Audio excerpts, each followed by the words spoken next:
Okay, let's finish up our last section here in Unit 6, and another way to solve for delta H for a reaction. Let's make this a little bit bigger here. Okay, so this is called Hess's Law, and we're going to use this idea. This idea is used a lot of different places. In this case, Hess's Law. But it's also, you may be familiar with this in math class as a system of equations. But here's the definition. When the enthalpy of a reaction cannot be measured directly, maybe it's too dangerous, maybe someone doesn't have the equipment, maybe it's not physically possible.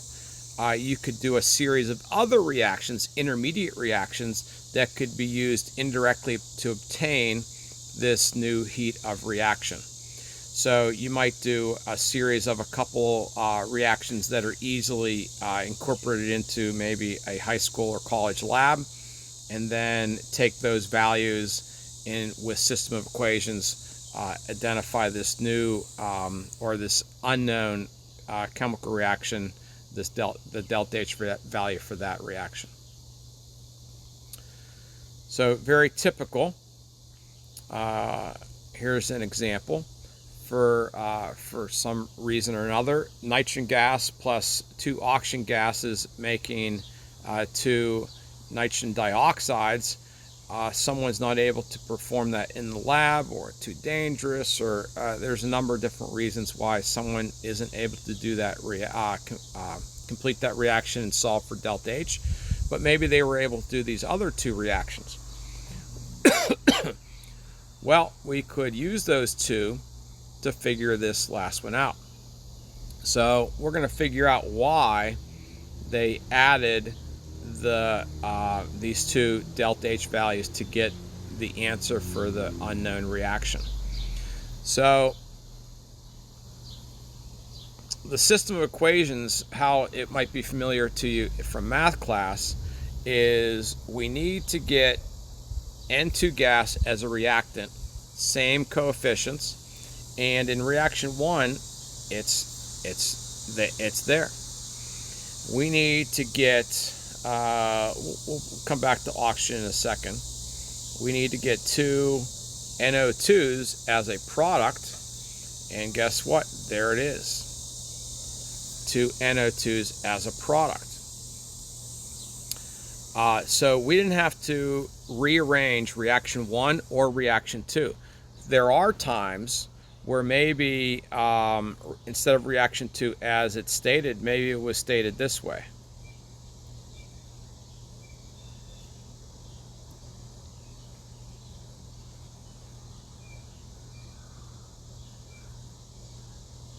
By the way, these are all kilojoules per mole. They're not always identified as kilojoules per mole. So all I did was reaction 2, I just flipped everything. If I flip everything, instead of being an exothermic reaction, it is now a endothermic reaction with the same delta H value of 112. If I would do this, if I would divide this coefficient, and this coefficient by 2, I would have also had to divide the delta H by 2. And these are just sort of tricks that we may have to use eventually, that we didn't have to use in this particular reaction, because those are matched up perfectly, and those are matched up perfectly. And yes, I haven't done the oxygen gas, but let's figure this out. One oxygen gas as a reactant, and another oxygen gas as a reactant makes 2 oxygen gases as a reactant if you add up reaction 1 plus reaction 2, and there it is, 2 oxygen gases as reactants. Well, now you're asking about NO. Well, I don't see any NO in this reaction that we're trying to identify, but we have it in reaction 1 as a product and as a reactant in reaction 2. So if you would add all these up, the 2 NOs would cancel because they would be on the reactant side, and also on the product side. So if we are going to add up all of these chemicals to obtain that reaction, then it would also sound correct for us to add up the delta H's. So 180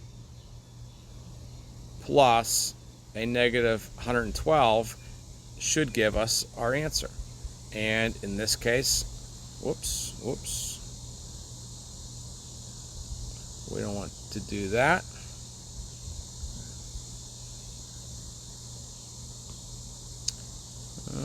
Looks like we're stuck with that for the time being. Oops. Okay, yeah, we'll just stick with this here. Okay, so we would have the 68 kilojoules. So we'll do a few of these. They don't get really harder. The only thing that could happen is sometimes there's more than 2 reactions to get to our reaction we're trying to get to. Not even a real reaction this time. We have liquid going to gas. So liquid going to gas, that should be endothermic. It should require energy for that to happen, for you to be able to vaporize water. So this answer better be positive. If it's not, then something went wrong. So let's figure out, do we have all the components here? H2O liquid. It is here, but it's in the wrong place. I need it to be a reactant. So that means I have to flip this entire reaction. So what I really need is H2O. Now, I wouldn't typically write all these out, but I'm going to do this time. H2 gas plus a half of O2 gas. And if I flipped the entire reaction, that means I also have to flip the delta H.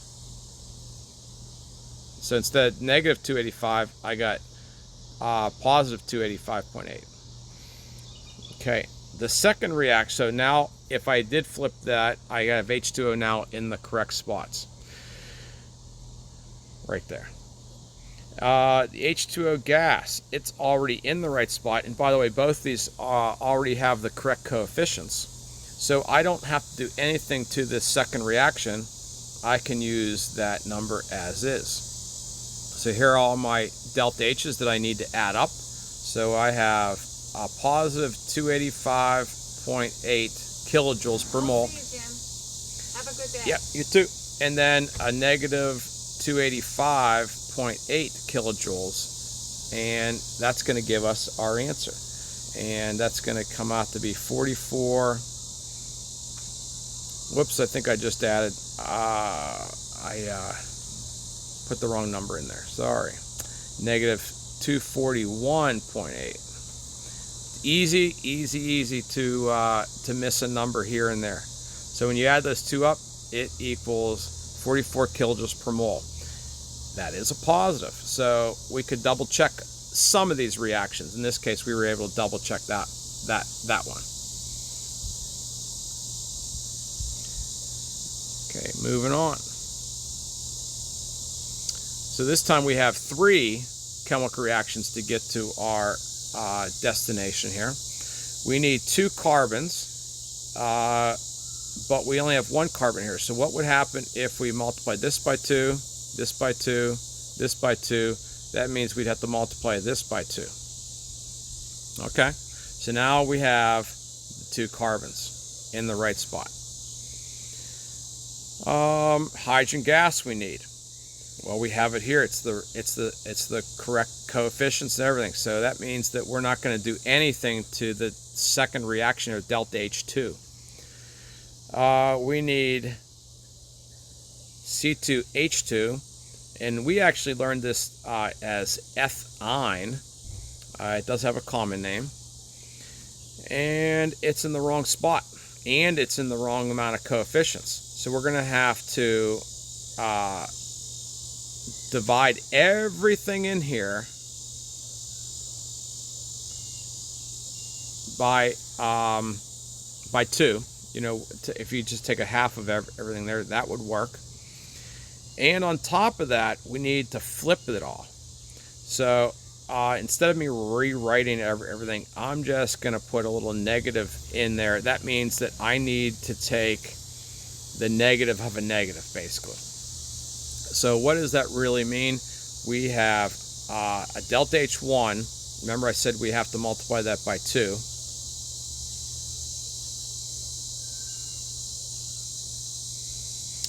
We didn't have to do anything to the second reaction.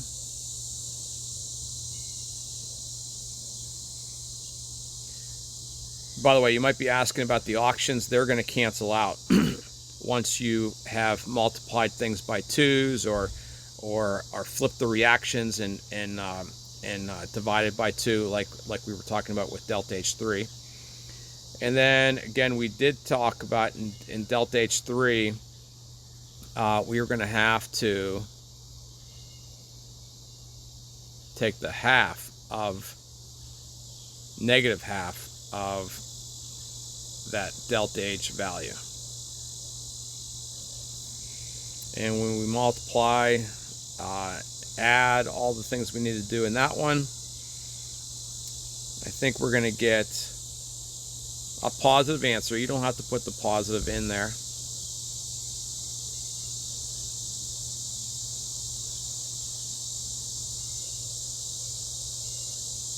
You're going to get that value. I don't know if we can really double check. That's going to be a difficult one. We don't have anything to go by to know if that should be positive or negative. All we have is our numbers that were provided, so we can't really double check ourselves with that question. These aren't going to get any different. They just, I think at the end of the day, the Hess's Law questions are some of the easier questions because there's not a lot of problem solving. There's just accounting. You just have to make sure that you keep your signs straight. If you were supposed to multiply or divide by a number to get the coefficients to match up, just don't forget to do that.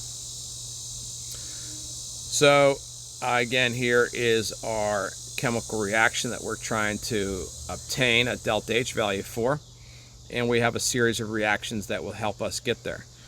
Magnesium oxide, we need it as a reactant, but here it's a product. So that means we have to flip that reaction.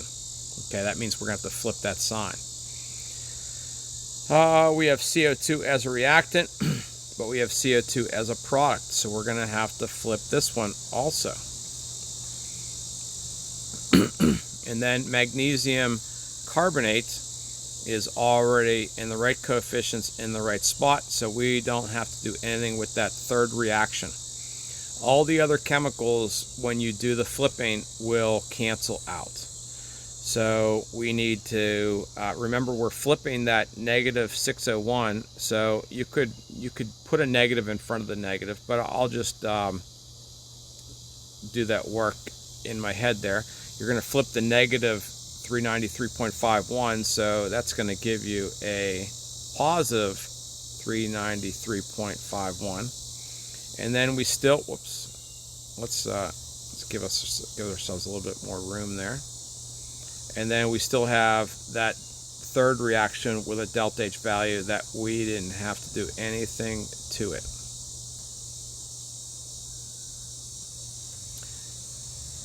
And this is another one. I don't know if we're going to really be able to double check ourselves on this one either.